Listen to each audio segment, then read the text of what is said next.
Welcome back to our service. Most of the time, when people hear the name Queen, they think of Freddie Mercury and his powerful voice or Brian May and his amazing guitar songs.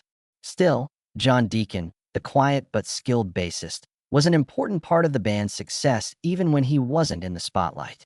Deacon wasn't just a great bassist.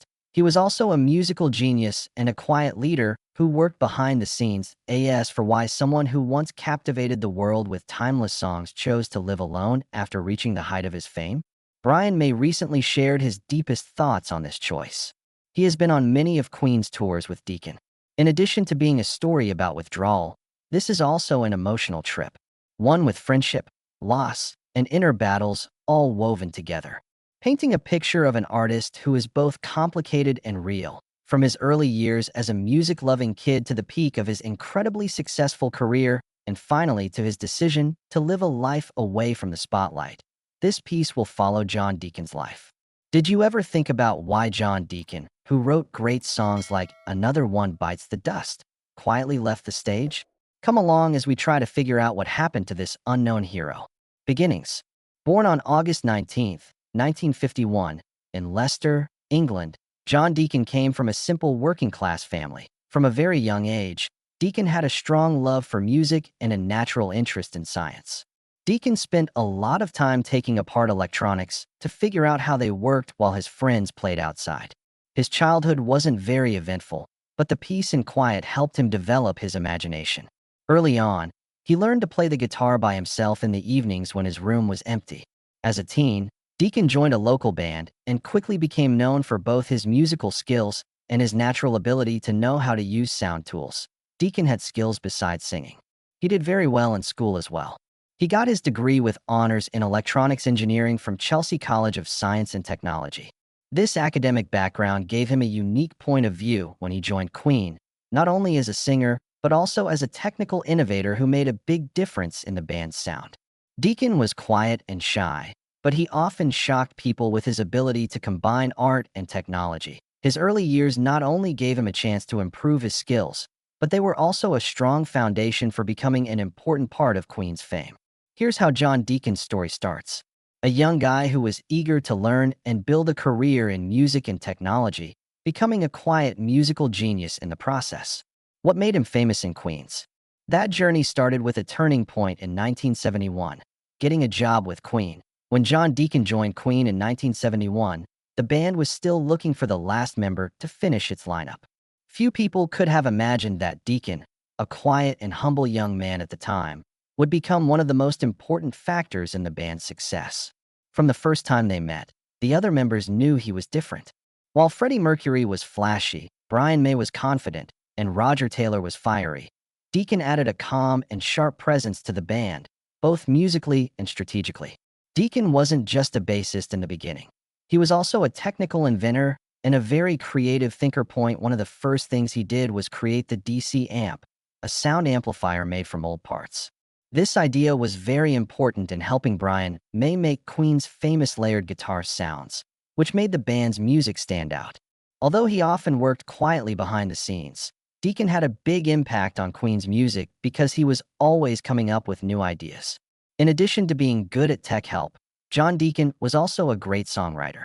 Beginning with the band's early records, he showed that he could write songs that were both catchy and had a deep connection with listeners. That You're My Best Friend, one of his first hits, became a famous song closely linked to Queen's image. Deacon wrote the song as a loving tribute to his wife, and it showed how well he could combine pop and rock styles. Another One Bites the Dust was without a question Deacon's best song. Inspired by his love of funk and soul, the song went beyond its genre and became a worldwide hit. It made a big effect in the disco community as well as rock fans because of its strong and captivating bass line. The song's surprise popularity sealed Deacon's place in Queen history and in the history of music around the world. Deacon was also very important for keeping the band stable and balanced. When Queen was having money problems in their early years, he played a big role in the choice to cut ties with their management company, Trident. This risky move gave the group more freedom to be creative and more ease of mind about money. Deacon, who was known for being careful and good at analysis, helped Queen get through some money problems and build a strong base for long-term success. He was often seen as the peacemaker in the band, trying to calm things down between members. Even though John Deacon didn't go out in public or do interviews very often, he was very involved in every step of Queen's journey.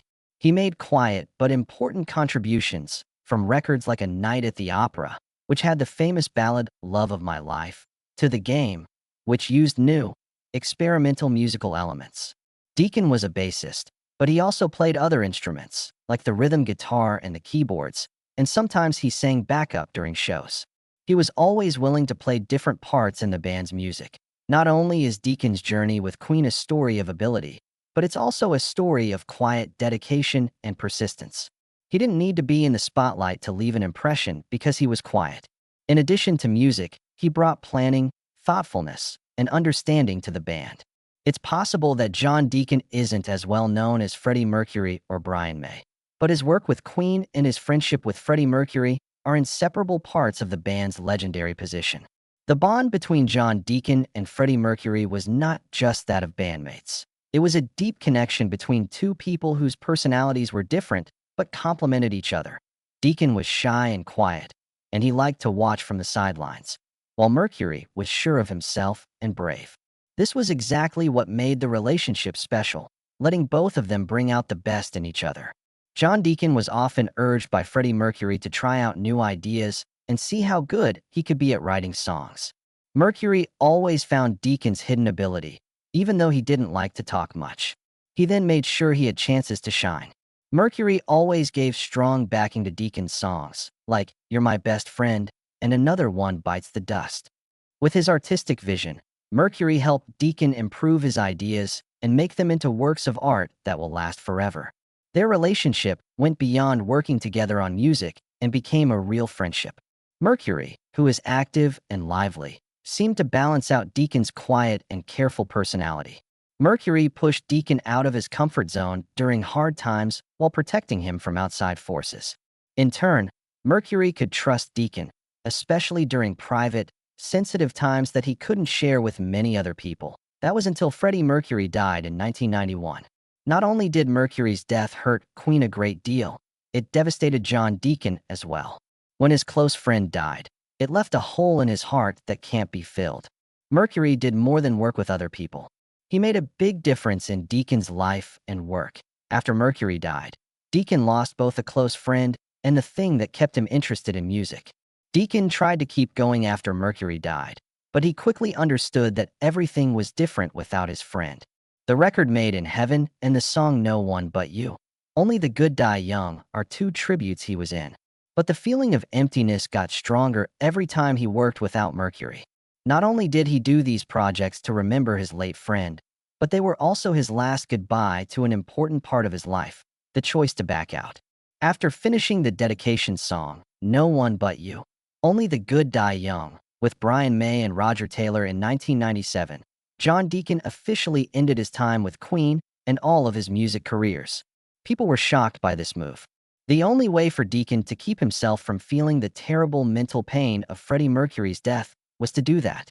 Brian May, who has worked with Deacon for a long time and is a friend, confirmed that Deacon's choice had nothing to do with a disagreement within the band and was caused only by his own need to find peace. May said that John Deacon was very aware of the stress and pressures that come with being famous. Having to deal with the media's attention and the press for years was hard for him. When Freddie Mercury was alive, he often put up a wall around Deacon to protect him and let him focus on the music. But when Mercury died, it seemed like Deacon lost his biggest supporter. Loss not only left a hole in the music, but also in Deacon's health, which meant he could not go on. Brian May said that Mercury's death was a terrible shock for everyone in the band, but that everyone dealt with it in their own way. May found comfort in science and music projects, and Roger Taylor used singing to deal with his grief. But Deacon chose to shut himself off completely. May said Deacon's retreat was an attempt to protect himself, a way for him to remember Mercury and Queen without having to deal with the stress of playing, which he could no longer handle. Following his retirement, John Deacon has stayed out of the public eye and away from the media. He has not been to any Queen-related events, not even the 2018 movie Bohemian Rhapsody premiere or a big concert. Deacon has kept a special bond with the band despite this. Brian May told the press that Deacon's approval is still needed for big choices about Queen's legacy, especially ones that have to do with money and strategy. As an example, Deacon gave the go-ahead for the movie Bohemian Rhapsody through middlemen, showing that he is still protective of what Queen and he made together. May also said that it would be very hard for John Deacon to come back if he ever wanted to. There have been big changes in music and the entertainment business since Deacon retired, and he might not be able to handle the stresses of today's world. May has always made it clear that everyone in Queen accepts Deacon's choice, though. May said that they would always love John. That being said, we must accept the way he chooses to live. Roger Taylor agreed with this assessment. He said that Deacon was a quiet and private person who avoided social situations on purpose to keep the peace he had been looking for a long time. Both May and Taylor made it clear that Deacon's choice was not an act of betrayal toward Queen, but rather a way for him to keep his own ideals and memories of Mercury alive in his own way. John Deacon's silence is an important part of Queen's legacy. He was the quiet mastermind behind many of the band's successes, and he still has a say in big choices, even though he doesn't show up in public as often. Deacon's decision to leave Queen is not a failure for Brian May. It shows how much he cares about Freddie Mercury's memory and the values that the band built together. Everyday life. Despite being widely seen as an important part of Queen, John Deacon always kept his personal life separate from his music job. Livingstone, Deacon even when Queen was at the height of her fame, Deacon put his family and personal life ahead of everything else. His shyness came through in this, and it was also a way for him to keep his personal ideals and fame in balance. Around the same time that Queen's fame was starting to rise, John Deacon married Veronica Tetzlaff in 1975. Veronica, who is a teacher and a normal person, was always there for Deacon when the band was going through rough times. Their marriage is one of the few happy, long-lasting ones in the show business. Deacon always tried to spend time with his family, even though Queen was on the road a lot. He put his duties as a husband and father ahead of those of a rock star and went home as much as possible. Michael, Robert, Laura, Joshua, Luke, and Cameron were their 6 children together. The only time Deacon talked about his family in public was very rarely. He did this to protect their privacy and because he didn't think Queen's It Is Not should have any effect on their lives.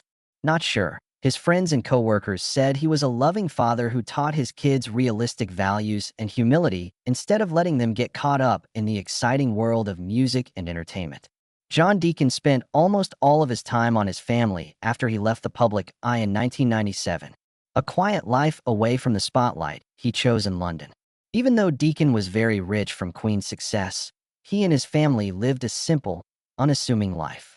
Regards, the Queen, putting an emphasis on simple, long-lasting value. Totally insane. She spent a lot of time taking care of his family and doing things he loved, like reading, playing sports, and tinkering with electronics, which he had been doing since he was a kid. Deacon is loyal to the people he cares about, which is an interesting fact about his personal life. People who knew him well said that he was a trustworthy friend who was always ready to help. His friendships with Brian May and Roger Taylor stayed strong, even though they weren't as close as they used to be, thanks to rare talks about Queen-related projects. Deacon isn't involved directly anymore, but he has always been ready to give his thoughts or advice when asked. In the last few years, Deacon has hardly been seen by anyone. He has stayed away from big events, asked not to be interviewed, and even refused to pose for pictures with friends. This silence has only added to the mystery of the gifted artist who always looked for peace. For Deacon, being calm about the attention wasn't a sign of giving up. It was a way to protect what was most important to him, putting the focus on their fast cash. Also, fond memories of Queen and a life free from the stresses of fame. John Deacon lives alone, but his impact is still an important part of music history. In addition to being a great artist, he left a lasting mark on the world. Success doesn't have to mean giving up on your personal life. By people in the U.S. For his fans, John Deacon will always be associated with being a quiet, but very brilliant man who loved his family and was humble. In addition to being a great bassist and singer, John Deacon was also a quiet force behind Queen's success.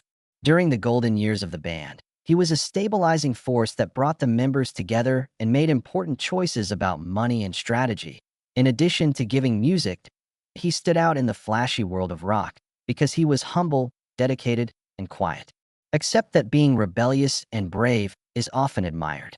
These same traits, though, led Deacon to choose a different road when the attention after Freddie Mercury's death became too much for him to handle. He didn't pull away to get away. He did it to protect himself, a way to stay true to the things that are most important to him. Visits. For him, music wasn't just a job. It was a part of the special bond he loved. Deacon understood this, shown who Deacon's songwriter is. He had a connection of love, friendship, and respect with his peers, especially Mercury. He stands for quiet devotion, a hero who did not get much attention, but had a huge effect on people all over the world. People who like John Deacon see him as more than just an artist. Silence and taking a step back are sometimes the best ways to keep greatness alive.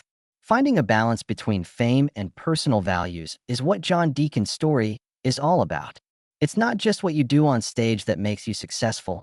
It's also the work you do behind the scenes. Too much, even though he's not in the news anymore. Musicians like him will always be remembered for the classic songs they created. To the band studio, and have you thought about John Deacon? The most amazing and mysterious artist ever. Tell us what you think about what he did for Queen and the songs he left behind in the comments. Please like and subscribe if you want to follow us as we continue to look into the amazing lives of famous musicians. Watch the next movie, and thanks for watching. Thanks for coming.